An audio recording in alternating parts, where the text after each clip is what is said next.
We've got Emmanuel Chibuzor joining us, a basketball expert. I also call him the Ikorodu James Harden because there's that resemblance between both players. But welcome to the show, Emmanuel. Great win for the Tigers. 3 games, 3 wins, stamping the authority on the continent. Yes, good afternoon, guys. Great to be on the show with you. Great 3 games, 3 wins. Started with Madagascar, then they went to Tunisia, defending champions, and now Cameroon. Before the game, I remember we spoke about it, Doka, about how physical the Cameroonians are going to be and how we can use their physicality to our own advantage. And yesterday, the guys shot 68 shots. Out of 68 shots, 34 of them were from 2-pointers.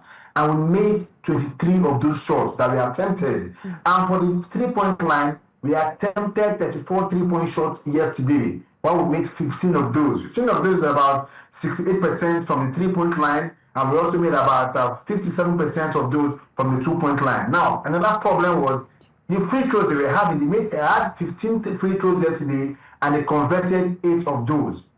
Nigeria have out-rebounded every team they've played in this tournament so far. Madagascar, Tunisia, and Cameroon. We had 43 rebounds yesterday, while they had 34 of the rebounds. We also out-assisted them. We had 20 assists, while they had 17 assists. But the problem again were the turnovers. We made 22 turnovers yesterday. In tennis, we call them unforced errors. Now, Coach Abdulrahman has built this team on great defense and getting rebounds. Defensively, like I keep saying, we're one of the best defensive teams in this tournament. The game against Tunisia, Nigeria attempted 42 3-pointers, which is the most in the history of this tournament so far, by one team in a single game. And we made 11 of those. Yet again, 6 players scored in double figures, led by Josh Okogie, Okoye, Nwamu, and Agada, who for me, one of our best defensive players in this team so far. But overall, I love the way these guys are building. If they can cut down their turnovers, Nigeria go to the foul line a lot because of how big our guys can be around the glass, around the paint. We get so many free throws, which we don't convert majority of them. In the first game, we made 7 of 14 free throws. Yesterday, we made 8 of 15 free throws. The game against Tunisia was the closest we had. Out of the 15 we had, we made about 14 of those. But so far, so good. This team is built on strong defense. If they can cut down on their turnover rates, it's good for them. Tonight, they will wait for the winner between Senegal and South Sudan to find out who is going to beat their opponent in the quarterfinal. But overall, they've taught a lot of us how they played all 3 games so far so good. Well, I can hear that excitement and enthusiasm coming from you, Chibuzor. And I'm wondering, have you thought before, like in school with a board, could see you saying the free throws, the percentage and all that, but that's all good, Chibuzor. Well, let's talk about experience right now. I can see that the top performer for Nigeria in that game against Cameroon was Josh. When Josh came into that team, they were all excited because we needed that experience. We needed the likes of Nwamu, we needed the likes of Josh, and also Stan Okoye coming into this game.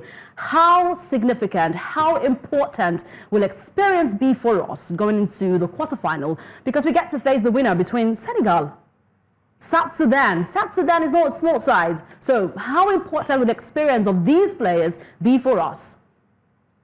It was very crucial. Talking about Josh Okogie when he came into the team and the experience he has.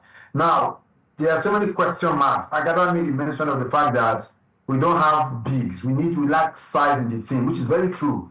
Chimezeme is not in this team. Gil Vincent is not in this team as well. These guys have height and the size. Perimeter defenders as well. But good and fine. This team is coming from the momentum they had, qualifying from the final qualifying round to where they are right now. And Josh has not played with this team since 2023. Here he is right now. He's coming into this team off a career high of 1.6 steals per game. He had with the Charlotte Hornets. Now, this guy has played with Kevin Durant, Devin Booker, Chris Paul. These names are one of the finest in the NBA right now. For Kevin Durant, for some people believe he's one of the finest scorers, if not the finest scorer in the history of the NBA. Chris Paul, they call him the point guard.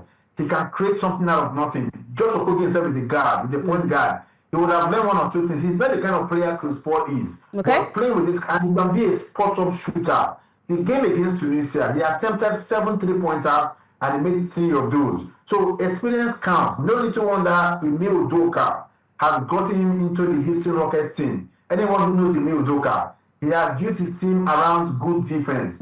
We saw him in his first year with the Boston Celtics 2022. They got to the final, they lost to the Warriors. And last year, we saw a tremendous year for the Houston Rockets. They finished second in a packed Western Conference. So he has come into this team. He has had good synergy with Kevin Durant over the years. He's a journeyman in the NBA. He has his experience. He might not be a high-volume scorer every other night for you, but the experience counts.